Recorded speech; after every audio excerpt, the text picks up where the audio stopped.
At least 31 police officers have been killed on and off duty in just 3 months. It's staggering numbers. Police Minister Bheki Cele has called on officers to use force proportional to the threat. Well, police union POPCREW actually wants President Ramaphosa to declare the police killing an act of treason. Let's find out what the thinking is behind this. Union spokesperson from POPCREW, Richard Mamabolo, joining us this morning. Richard, hello to you.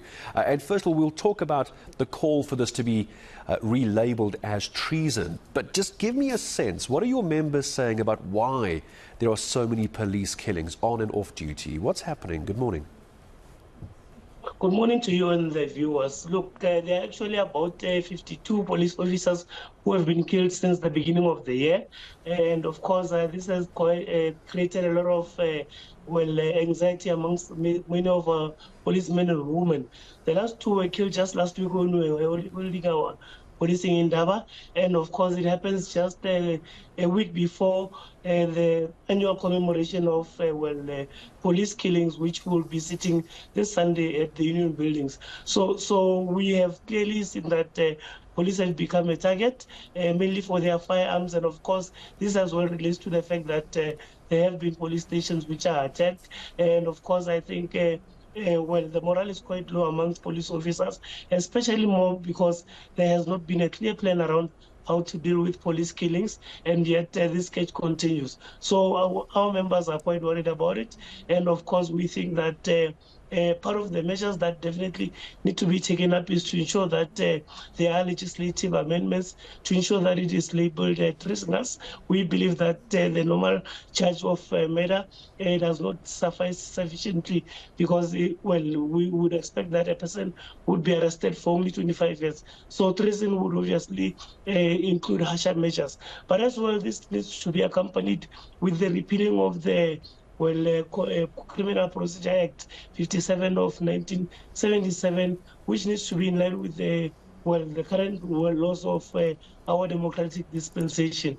We believe that this should also assist in actually giving police more powers to react, because as things stand, police are not sure as to how to act whenever they're confronted with such criminal people. I wanted to ask you about that regarding what the police minister had to say, the use of force proportional to the threat. Does the average police officer understand what the rules of engagement actually are? What we have is the Criminal Procedure Act, but it has not been clear, because I think over the years we've seen many police officers being charged when they think they would have been using proportional force, and we think that is where clarity needs to be actually given. Most of our officers have actually been arrested over the years, and what we need is that this law needs to become very clear as to what proportional reaction should be, and we think that it should then give them at least the authority to take to be able to determine the kind of force that they need to apply whenever they're attacked. So it sounds like Richard, as well, that some police officers get into trouble thinking they're just doing their job. So do you think police could be just too scared to do their jobs because of the Criminal Procedure Act?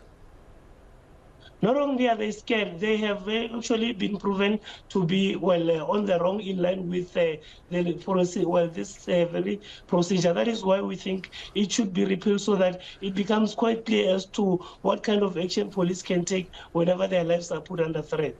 Because in most cases, when police do react, they tend to end up in trouble by the same laws that they would obviously be trying to uphold. I suppose it's a very thin line as well between upholding the law and, sadly, and we don't have to go into this now, we can have this discussion another day, is the abuse of power as well. I suppose there's always that balance which has to be struck. I want to ask if we can just circle back to the number of officers killed. So let's talk about the first issue, officers killed off duty.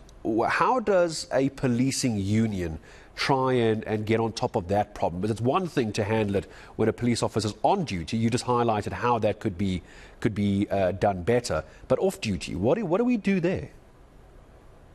Yeah, look, it's still quite a challenge. I think one of the reasons that we have determined is the fact that police are firstly killed for their firearms, but in most cases, those who are off duty would normally be killed for the kinds of cases they were investigating or the previous arrests that they would have made. So those are some of the scenarios that we find.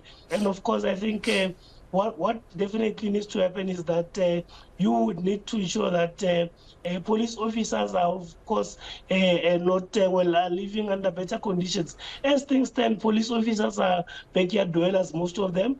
They are known by criminals, and of course, they stay around the very same areas where they would make arrests. So that makes them vulnerable. That is why we've also highlighted that we need to obviously ensure that their living standards are improved so that they can then find themselves in a better position.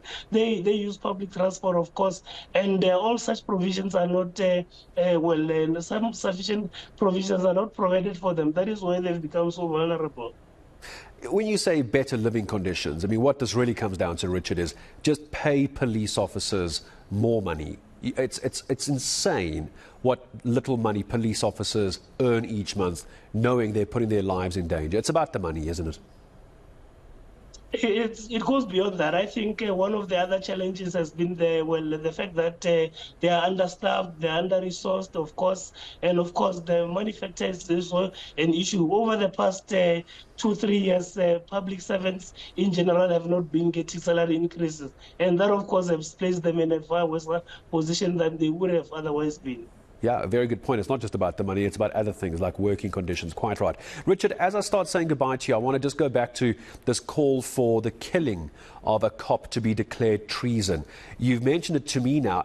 Where does this conversation go to next? Do you go to the police minister who goes to the National Assembly? Help me understand the process of possibly converting it, upgrading it from murder to treason. How do we begin to do this? Yes, look, we have obviously been in engagements with the ministry.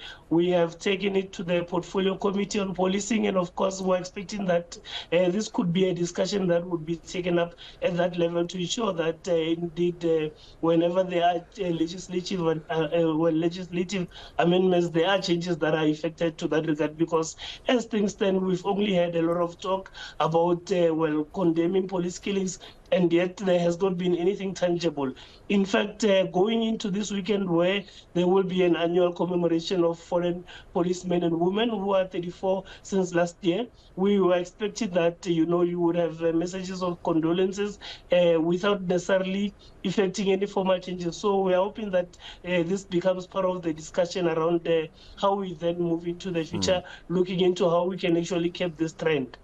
I'm sure the commemoration is something we'd be possibly covering. I'm sure we would be here on eNCA. Hopefully we get some clarity on exactly how it gets changed up to treason as a charge for killing a police officer. Richard, thank you very much, as always, for making time for us this morning.